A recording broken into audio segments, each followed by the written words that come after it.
End gold buyers, మీ కష్టాల్లో నమ్మకమైన మీ ఆత్మీయ నేస్తం. సో రీసెంట్గా ఒక కేసు నడుస్తుంది సార్, ఒక మినిస్టర్ వాళ్ళ అబ్బాయి మీద ఒక కేసు నడుస్తుంది. సో ఫ్రీడమ్ ఆఫ్ స్పీచ్, ఎవరు ఒపీనియన్ వాళ్ళు చెప్పొచ్చు, ఒక్కొక్కరు ఆలోచన ఒక్కొక్కరి పర్సెప్షన్ ఒకలా ఉంటుంది. సో ఇదంతా ఓకే, మీరు ఏం మాట్లాడారు వీడియోలో అనేది మీ పర్సెప్షన్, అది కూడా అందరూ దేన్నైనా యాక్సెప్ట్ చేయాలి, బికాస్ ఫ్రీడమ్ ఆఫ్ స్పీచ్, ఎవడి వాక్ స్వాతంత్రం వాడిది. బట్ కొంతమంది అభిప్రాయం ఏంటంటే ఇదేదో పెయిడ్ వీడియో ఏమో మీరు చేసింది అనే అభిప్రాయం ఉంది. దానికి క్లారిటీ ఇవ్వాల్సిన అవసరం ఉంది. కాబట్టి అది పెయిడ్ వీడియోనా మీరు చేసింది, లేదు మీ అభిప్రాయాన్ని క్రియేటివ్గా పంచుకున్నారా? ఇప్పుడు దగ్గరగా ఒక 200-300 వీడియోస్ ప్రతి టాపిక్ మీద వెళ్తుంటాయి. అది యాక్చువల్గా యాదృచ్ఛికంగా చేసిందే, అందరితో పాటు మేము చేసాం, బాగా లేటుగా కూడా చేసాం మేము. పెద్దగా దాంట్లో పెద్దగా ఏం చెప్పడానికి కూడా, విమర్శించడానికి కూడా ఏముందని. కాకపోతే ఏంటంటే పెద్దవాళ్ళని విమర్శిస్తే మనకు ఒక గుర్తింపు వస్తుంది, ఒక చిన్న ఇన్నోసెన్స్. నువ్వు అలా ఇన్ని రోజులు పెద్దవాళ్ళని విమర్శిస్తూ కూర్చొని పెద్దవాడు అవుతావు, ఒకటి. రెండోది, అది ఆల్రెడీ అందరికీ తెలిసిన విషయం. అది ఇప్పుడు న్యూస్లో వస్తుంది, మరి వాళ్ళని అడగలేదు నువ్వు? న్యూస్ పేపర్స్లో వస్తుంది, ప్రతిరోజు వస్తుంది, అప్డేట్ వస్తుంది, నువ్వు ఫాలో చేస్తున్నావా? సహృదయత అనేది ఇక్కడ చాలా ఇంపార్టెంట్. ఒక జర్నలిస్ట్కి ముఖ్యమైన క్వాలిఫికేషన్ ఏంటి? ప్రతిదీ మాట్లాడగలగడం, ఏదైనా ప్రజలకు చేరవేయడం, నిజాన్ని నిర్భయంగా క్లుప్తంగా, చిప్స్ అందరికి పోయాయి కాబట్టి అలా అందించగలిగితే మనం కొద్దిగా గొప్ప ఇన్ఫర్మేషన్ ఇచ్చిన వాడు అవుతాం. ఇవన్నీ కొద్ది రోజులే ఉంటాయి. ఇదే బండి సంజయ్ గారి చేతుల మీదుగా నేను బీజేపీ కండువ కప్పుకున్నాను ఒకప్పుడు. మమ్మల్ని అందరినీ చేర్చారు, మా అసోసియేషన్లో ఉన్న చాలామంది ఆర్టిస్టులను తీసుకెళ్లారు. శ్రీనివాసులు గారని ఈ డీజీపీ వేషాలు వేస్తుంటాడు, తీసుకెళ్ళి కండువ కప్పుకున్నాం మేము. ఎందుకు? ఆయన మీద ఉన్న అభిమానం కూడా. అరే చాలా తక్కువ టైంలో మంచి రెబల్ నాయకుడు వచ్చారు, రెస్పెక్ట్ కోసం. ఆ రోజు చాలా హ్యాపీగా వెళ్ళాము, డీపీగా కూడా పెట్టుకున్నాం మొన్నటిదాకా. మళ్ళీ అన్నీ మారిపోయాయి రాజకీయాలు. దానికి సంబంధించి మనం ఆ టైంకి మన ఎమోషనే చాలా important. At the same time మనం మీడియాలో ఉన్న వాళ్ళకి ఒక బాధ్యత ఉంటుంది, దాని ప్రకారమే మనం ఊవాలి. కానీ ఏదో ఒక సిద్ధాంతానికి, ఏదో ఒక పార్టీకి మనం అంకితం అవ్వకూడదు. కరెక్ట్. మళ్ళీ కాంగ్రెస్ వాళ్ళు ఏమంటున్నారు, అరే అంతా మనకు సంబంధించిన వాళ్ళు ఉన్నారు, నువ్వు అట్లా నువ్వు బీజేపీ అంట కదా అని చెప్పేసి వాళ్ళు పాయింట్అవుట్ చేశారు. అరే అదేంట్రా, డీపీలో కూడా అంత వేరియేషన్ వస్తుందా? ఆ రోజుకి ఫీల్ అయ్యాను నేను, పెట్టుకున్నాను. సరే మీరు కూడా ఇవ్వండి నాకు ఫోటో, నేను కూడా అది కూడా పెడతానని చెప్పి మళ్ళీ బట్టి విక్రమార్ గారితో ఫోటో పెట్టుకున్నాను. మళ్ళీ మా మిసెస్ బీఆర్ఎస్ కార్యకర్త, ఆవిడ వనికొండలోనే ఒక వన్ ఆఫ్ ది లీడర్ లాగా తిరుగుతూ ఉంటుంది. మరి వాళ్ళందరూ కూడా వనజ గారు రావాలంటూ ఉంటారు. మరి మా పార్టీలోనే మా ఇంట్లోనే ఉన్నాయి. మరి బీఆర్ఎస్ మీద కూడా ఒక చిన్న చేశాము, అప్పుడు కూడా కొంచెం ఇబ్బంది పడ్డాం. అది నిజమా కాదా అనేది తెలిస్తే చాలు కదా. సరే ఈ మధ్యలో వచ్చే నిందలు, అపనిందలు, అవాస్తవాలు, లేకపోతే వ్యక్తిగత దూషణలు, ఇవన్నీ మాకు వద్దు అని అనుకునే కదా మనం దూరంగా వయా మీడియా వెళ్తున్నాం. కొంచెం ఇది వెళ్తుంది. ఎందుకు వెళ్తుంది అంటే ఇప్పుడు సెంట్రల్ పవర్ ఉంది.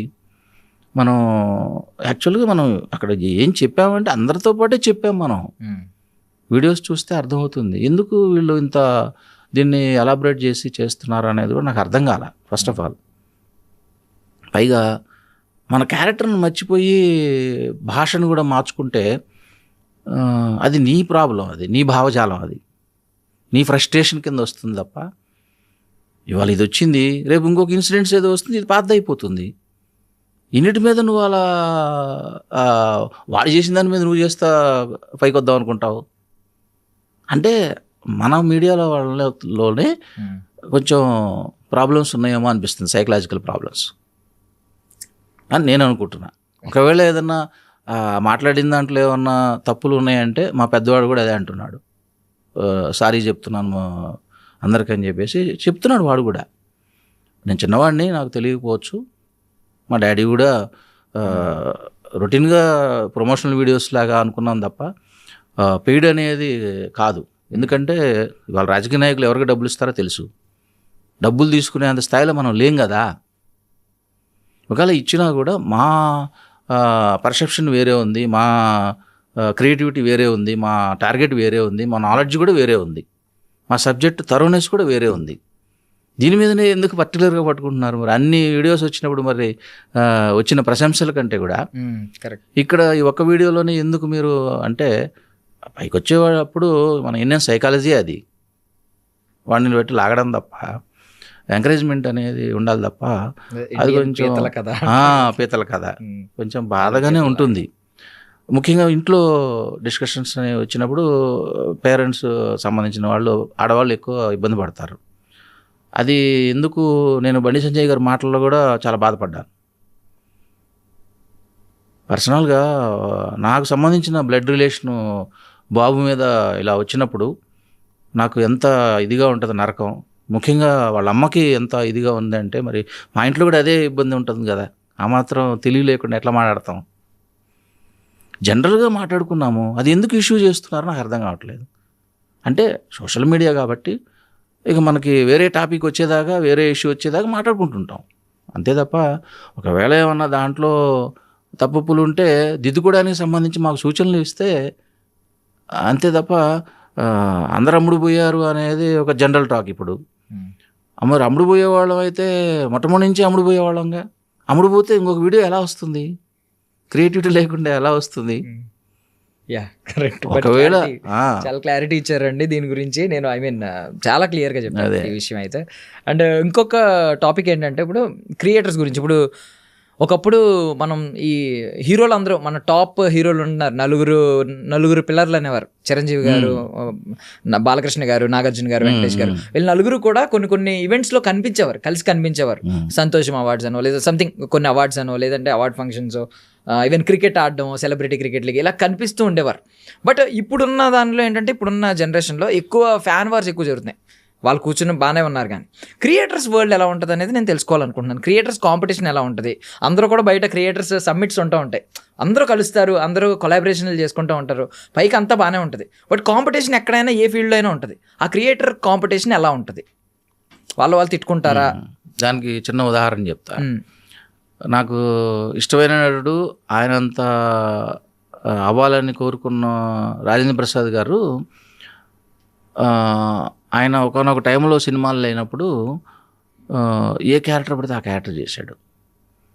అది ఒక సినిమా జగత్ బాబు హీరోగా ఆయనకి ఫ్రెండ్గా మన రాజేంద్ర ప్రసాద్ ఒక సినిమా చేశాడు, వివి సత్యనారాయణ గారి డైరెక్షన్లో. ఓకే. చేసినప్పుడు పాపం చాలా బాధేసింది నాకు. అరే ఇట్లాంటి క్యారెక్టర్లు కూడా అంత పెద్ద హీరో, అంత పెద్ద కమెడియను కేవలం లైవ్లీహుడ్ కోసం చేస్తున్నాడు. అమ్మో మనది కూడా అదే పరిస్థితి వస్తుంది కదా అనేది ఉండేది. ఆయన క్లిక్ అయిన తర్వాత నిన్నగాక మొన్న వచ్చాడు జూనియర్ ఎన్టీఆర్, అతనికేమో కోట్లు ఇస్తున్నారు. నేను ఇన్ని సినిమాలు చేశాను, నాకు ఇప్పటికి కూడా నాకు 10,000 కూడా ఇవ్వట్లేదు రోజుకి అని చెప్పి ఆయన చాలా ఇంటర్వ్యూలో చెప్పాడు. అప్పుడు హర్ట్ అయ్యా నేను. అరే ఇంత ఉంటుందా? నిజమైన క్రియేటర్స్కి డబ్బులు ఇవ్వరా? మెయింటైన్ చేసిన వాళ్ళకి ఉంటుంది, హెరిడిటీ ఉన్న వాళ్ళకి ఉంటుంది. ఆ కాంపిటీషన్ని ఇవాళ చిరంజీవి గారు కూడా ఒక సినిమాలో 70 కోట్లు పోయినాయి అని చెప్పారు. ఒకటి కాదు 2 సినిమాలో పోయినాయి అని చెప్పారు. మరి ఆయన బాధ ఎవరికి చెప్పుకోవాలి? మరి ఎవరు స్ట్రగ్లింగ్ వాళ్ళకు ఉన్నా కూడా ఇక్కడ మనుగడ సాగించాలి అంటే అది మనకు సంబంధించే ఉంటుంది. ఎవరికో చెప్తే అది తీరేది కాదు. అటువంటి ఇన్సెక్యూర్డ్ ఫీల్డ్ ఇది. న్యాయం చేయాలని అందరికీ ఉంటుంది, అందరం మనుషులమే, అందరం కరెక్ట్గానే బతకాలనుకుంటారు. కానీ సాధ్యపడేది ఎట్లాగా, ప్రాక్టికల్గా ఎట్లాగా? అదే టాలెంట్ ఇక్కడ. ఎందుకు 5 కుటుంబాల మీద పడి ఏడవడం అనేది ఎందుకు జరుగుతుంది అంటే వాడు ఏదో అంటారు కదా, ఆడలేక మధ్యలో దొరువు అని. అంతే తప్ప నిజంగా నీ దగ్గర విషయం ఉంటే, నిజంగా నువ్వు స్ట్రగుల్ చేస్తే, నిజంగా ఫైట్ చేస్తే నువ్వు ఒకడే మంచోడువే, మిగతా వాళ్ళంతా చెడ్డోళ్ళా? ఎందుకు అనుకుంటున్నావు అట్లా? నువ్వు అసలు ముందు నువ్వు చెక్ చేసుకో. సెల్ఫ్ చెకింగ్ అనేది చాలా ఇంపార్టెంట్. అది ఉండట్లేదు, డిసిప్లిన్ ఉండట్లేదు, ఒక కన్స్ట్రక్టివ్ డెవలప్మెంట్ ఉండట్లేదు, ఓపిక ఉండదు, ఎడిక్షన్స్, బలహీనతలు, మెయిన్ సైకలాజికల్ ప్రాబ్లమ్స్. అనవసరంగా ఒకళ్ళని మనం శత్రువుని చేసుకోవడం. రాజకీయాలు అన్ని చోట్ల ఉంటాయి, శత్రువులు అన్ని చోట్ల ఉంటారు, కాంపిటేటర్స్ అన్ని చోట్ల ఉంటారు. బట్ వాట్ యు ఆర్, అసలు నువ్వేమనుకుంటున్నావు? నువ్వు నీ టాలెంట్ ఏంటి? నువ్వేం చేయదలుచుకున్నావు? అసలు ఏం చేస్తున్నావు పొద్దున్న లేచి? నీ టాలెంట్ని ఎలా బెటర్మెంట్ చేసుకుంటున్నావు? వీటి మీద కాన్సన్ట్రేషన్ ఉంటే ఇవన్నీ ఉండవు కదా. నువ్వు ఫస్ట్ ప్రేమగా ఉండు. ప్రేమిస్తే పోయేదే ఉంది, ఏదో సినిమాలు అంటారు కదా. ఆటోమేటిక్గా ప్రేమిస్తారు. మాకు భగవంతుడు ఇచ్చిన వరం ఏంటంటే మిషనరీ స్కూల్స్లో చదువుకోవడం, మిషనరీ కాలేజెస్లో చదువుకోవడం. వాళ్ళు మాకు అక్కడ స్వాములవర్స్ అంటారు, స్వాముల వారు అంటారు, ఫాదర్స్ అంటారు. వాళ్ళు ఒకటే చెప్పేవాళ్ళు, ఈ చెంప మీద కొడితే చెంప చూపించాలరా అనేవాళ్ళు. అక్కడ ఉన్నంతకాలం చేసాం అది. ఈ ఫీల్డ్లోకి వచ్చిన తర్వాత వాడు చేయెత్తే ముందే మనం చేయెత్తకపోతే మనం ముందుకు వెళ్ళలేము అనే యాటిట్యూడ్ ఇక్కడ మొదలైంది. కానీ మన ఒరిజినల్ నేచర్ మర్చిపోకూడదు. కరెక్ట్. మనంగానే ఉండాలి. మన ప్రేమలు, మన బాధ్యతలు, మన పొద్దున్న లేచి అటెన్షన్ ఈ మన దగ్గర ఉన్నంతకాలం అవతల వాళ్ళకి మనం ఇన్స్పిరేషన్ అవుతాం. సూపర్. ఇది మురళీకృష్ణ గారి మాటల కంటే కూడా మిడిల్ క్లాస్ ఫాదర్ మాటలలాగా ఉన్నాయి. ప్రతి సన్ను నేర్చుకోవాల్సిన మాటలు ఈ మొత్తం ఈ ఎంటైర్ వీడియోలో సార్ మీరు చాలా విషయాలు జెన్జీకి చెప్పారు. అసలు జెన్జీకి నిజంగా మీరు మిడిల్ క్లాస్ ఫాదర్. జెన్జీ అంతటికి ఇప్పుడు మా పిల్లలు ఏమంటారంటే, డాడీ మన పర్సనల్ విషయాలన్నీ బయటకు వెళ్ళిపోతున్నాయి, ఇది కరెక్ట్ కాదు డాడీ, వద్దు డాడీ ప్లీజ్ ఇంటర్వ్యూలు వద్దు డాడీ అంటుంటారు వాళ్ళు. అంటే నేనేమంటానంటే, నానా ఒకటి సాధించడం వేరు, సాధించిన దాన్ని పండగ చేసుకోవడం వేరు. ఇవాళ అడ్వర్టైజ్మెంట్కే ఎందుకు ఖర్చు పెడుతున్నాం మనం? ఒక సినిమా పబ్లిసిటీ లేకపోతే సినిమా ఆడదు. అలాగే మన గురించి మనం చెప్పుకోకపోతే ఎలా తెలుస్తుంది? స్ట్రగ్లింగ్. కోట్లు ఖర్చు పెడుతున్నారు అక్కడ, అందే వాళ్ళకి అందుతుందా? ఎందుకు అందట్లేదు? వాళ్ళు విమర్శించడం అనేది వదిలేసేయి. మనం ఏం చేస్తున్నాం దానికి సంబంధించి? మనం సంబంధించింది ఏదో చేద్దాం, అది ఆలోచించు. నలుగురికి అన్నం పెట్టగలుగుతావు, మనం కూడా తృప్తిగా ఉంటాం, మనకు కూడా పని ఉంటుంది. పని ముఖ్యం. డబ్బు అనేది పనిని బట్టి వచ్చేస్తూ ఉంటుంది. ఎప్పుడైతే మనకి idle brains are the devil's workshops అన్నట్టు, మనం ఎప్పుడైతే ఖాళీగా ఉంటామో అన్ని పిచ్చి పిచ్చి ఆలోచనలు వస్తాయి, పిచ్చి పిచ్చి ఫ్రెండ్స్ అందరూ వస్తారు. అదే నువ్వు ఏదో ఒక పని చేయి, అది ఫెయిల్ అవుతుంది, అది వేరే విషయం, కానీ అనుభవం వస్తుందిగా. Correct. Thank you sir, thank you. Actually మేము పిలిచినప్పుడు మీరు కాదనుకుండా వచ్చారు సార్, అది లిటరల్లీ మేము థ్యాంక్ యూ చెప్పాలి. ఐ మీన్ చాలా మంది ఇంటర్వ్యూలు మీరు అన్నట్టు, మీ అబ్బాయి అన్నట్టు చాలా మందికి ఉంది ఇదే ఆలోచన, ఎందుకు పర్సనల్ విషయాలు బయట షేర్ చేసుకోవడం అనే ఆలోచన. బట్ మీరు ఈరోజు మాట్లాడాలనుకున్నారు, ఏది అడిగినా కూడా నవ్వుతూ చాలా క్లియర్గా మాట్లాడారు, చాలా డౌట్స్ క్లారిఫై చేశారు. చాలామంది నెగిటివ్ కమెంట్స్ చేసే వాళ్ళకి కానీ తెలియకుండా ముందే కమెంట్స్ తొందరపడి ఒక కోయిలు ముందే కూసింది అన్నట్టు ఇలా కోసే వాళ్ళందరికీ రియాలిటీ ఏంటనేది చాలా క్లియర్గా చెప్పారు, క్లుప్తంగా చెప్పారు. Thank you so much. మీ విలువైన సమయాన్ని ఇచ్చారు సార్. అసలు మీ లైఫ్ టైం అచీవ్మెంట్ అంటే ఏం డ్రీమ్ ఏంటి సార్? మీ లైఫ్ టైం డ్రీమ్ చెప్పాను కదా, ఒక మంచి నటుడు అనిపించుకోవడం. ముఖ్యంగా రాజేంద్ర ప్రసాద్ గారి తర్వాత నేనే అవ్వాలనుకుని వచ్చాను ఇండస్ట్రీలో. ఒక మంచి కామెడీ హీరో కావాలని వచ్చాను. అట్లీస్ట్ క్యారెక్టర్ ఆర్టిస్ట్ అని అవ్వగలిగాను కదా. అవకాశం ఏముంది, ఎవరొకరు ఇస్తారు, రేపు ఇస్తున్నారు కూడాను, గౌరవిస్తున్నారు ముందు. అది నేను ఐఎమ్ ఫీలింగ్ వెరీ హ్యాపీ. నన్నుగా వాళ్ళు ఎవరు కూడా డిగ్రేడ్ చేయట్లేదు. వాళ్ళు కూడా వాళ్ళకి తోచిన దాంట్లో ఉన్న దాంట్లో చాలా రెస్పెక్టబుల్గా పిలుస్తున్నారు, చక్కగా తృణోపణం ఇస్తున్నారు. నేను ఇంకా దాని గురించి కూడా ఎక్కువ ఆలోచించను. ఎందుకంటే మళ్ళీ రజనీకాంత్ గారి డైలాగే, మనకి ఏది దక్కాలో అది డెఫినెట్గా దక్కుతుంది, నువ్వు ఫైట్ చేసింది మాత్రం ఏది రాదు. Super super. Yeah, so I wish you all success sir. నిజంగా మేము మీరు జెన్జీకి చాలా విషయాలు చెప్పారు కాబట్టి జెన్జీ అందరి తరపున నేను కూడా చెప్తున్నాను, మీరు సక్సెస్ అవ్వాలి. మీ సక్సెస్ని మేము కూడా సెలబ్రేట్ చేసుకుంటాం. గొప్పగా సక్సెస్ అవ్వండి sir. Thank you so much. మళ్ళీ మరొకసారి మాకు ఇంటర్వ్యూ ఇవ్వాలి. I wish you all success sir. అదే ఐ డ్రీమ్ గురించి మనకి చాలా ఇన్ఫర్మేషన్ ఉంది. సో ఇప్పుడున్న సోషల్ మీడియాలో ఐ డ్రీమ్ను అనేది చాలా బాధ్యతాయుతంగా చేస్తున్నారు మీరు. చాలా ఇంటర్వ్యూలు చూశాను నేను. అలాగే ఇప్పుడు సుధాకర్ గారు పిఆర్ఓ గారు ఉన్నారు కదా, నేను జెమినీ టీవీలో వర్క్ చేశాం.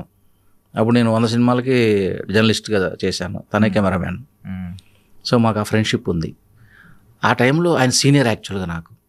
ఆయన ఒకటే అనేవారు, చూస్తే ఇంత స్మార్ట్గా ఉన్నావు, యాక్టర్ అవ్వాలని వచ్చావు, ఇదేమిటయా ఈ ఫీల్డ్ ఏమిటి, రిపోర్టర్ ఏమిటి, ఇవన్నీ ఎట్లా చేస్తావు నువ్వు, ఎవరు అంత ఇదే కాదు అని ప్రతిరోజు ఇబ్బంది పెట్టేవాడు. అరే సీనియర్ అయినా అది కాదు అన్నయ్య, చెప్పన్నయ్య ఎట్లా చేయాలి అన్నీ, ఎట్లా పోవాలి, ఎట్లా మాట్లాడాలి చెప్పంటే ఆయన ఎవరు చెప్తారు, నువ్వే నేర్చుకోవాలి, నువ్వే స్ట్రగుల్ చేయాలి అనేవాడు.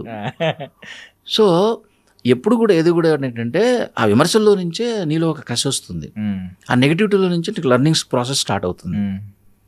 అదే చెప్పాను కదా, 10 సార్లు ఫెయిల్ అయిన లెక్చరర్ అవుతాడు. మేము ఎన్ని స్ట్రగుల్స్ చేస్తే అంత మనకి గ్రిప్ దొరుకుతుంది. సద్వినియోగం చేసుకోవాలి ఏదైనా కూడా. మనం నెగిటివిటీ వచ్చింది కదా అని చెప్పేసి మనం పారిపోతే ఇంతకంటే ఇంకొకటి వస్తుంది. అసలు ఎందుకంటే కష్టం ఇంకోటి రాదు అనే స్థితికి నువ్వు చేరావనుకో, మహా అయితే ఏమవుతుంది. అర్జీవి గారు చెప్తుంటారు, it's a journey man, you travel it అంటాడు ఆయన. Don't think you do it అంటాడు ఆయన. Thank you sir. Thank you so much sir, మీ విలువైన సమయాన్ని మాకు ఇచ్చినందుకు సార్. ఓకే దర్శన్ భయ్య, చాలా బాగా ఇంటర్వ్యూ చేశారు సార్. యూత్లో ఇంత స్పోర్టివ్గా, ఇంత నాలెడ్జబుల్గా, ఇన్ఫర్మేటివ్గా చేస్తున్నారు అంటే దీనిలో మీరు చాలా మెట్లు దాటినట్టే. Thank you, sir. That is my blessings to you. And for more videos, Hi guys, this is Riddhi Kumar here. Please subscribe to iDream channel. Subscribe to iDream Media. Please subscribe to iDream. Please subscribe to iDream. Please subscribe iDream. And please subscribe to iDream. For more videos, subscribe to iDream. please like, share, and subscribe to the channel. Congratulations, iDream. Subscribe to iDream. Subscribe to iDream. So subscribe to iDream Media. iDream team andarki huge congratulations. Please subscribe iDream Media. Please subscribe to iDream. Subscribe iDream. Please subscribe to iDream. iDream అంటే నా కళల ఛానల్ను subscribe చేసుకున్న నోరు తిరుగుతలేదు, మీరైతే గంట గుర్తు కొట్టండి. For more such videos, please subscribe to iDream. Subscribe to iDream. Please subscribe to iDream. Please subscribe iDream Media. Please do subscribe to iDream. Please subscribe to iDream Media. For best entertainment and information, please subscribe iDream. And don't forget to subscribe to iDream.